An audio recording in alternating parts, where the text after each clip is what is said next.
Ventouse, pour se soigner, la technique est ancestrale, elle avait pratiquement disparu, mais elle revient au goût du jour sous l'impulsion de grandes stars internationales. Ce sont les marques imprimées sur leur corps qui ont intrigué les photographes.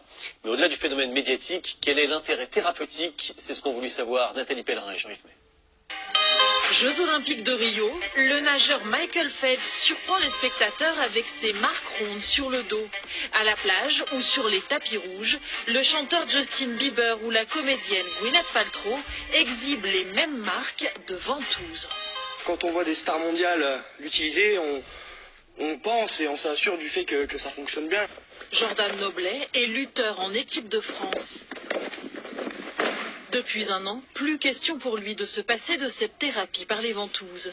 Et c'est son kinésithérapeute qui les applique. Une séance surprenante dans un but très précis.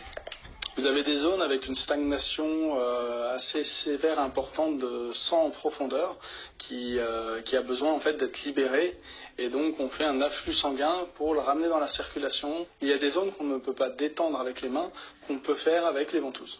Et on peut dire vraiment que ça fait pas mal. Non, ça fait pas mal. Ces marques resteront quand même 2 semaines. Pratique millénaire en Chine, cette thérapie est aujourd'hui utilisée sur tous les continents.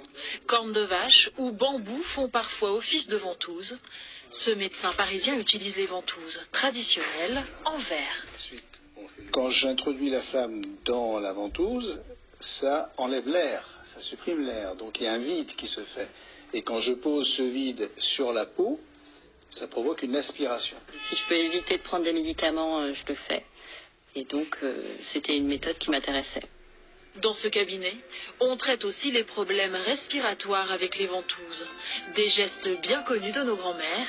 Dans les années 20, la pratique était très répandue, y compris dans les hôpitaux. On l'utilisait avant les antibiotiques, c'était comme ça que l'on traitait les affections bronchiques. Au cœur de la Provence,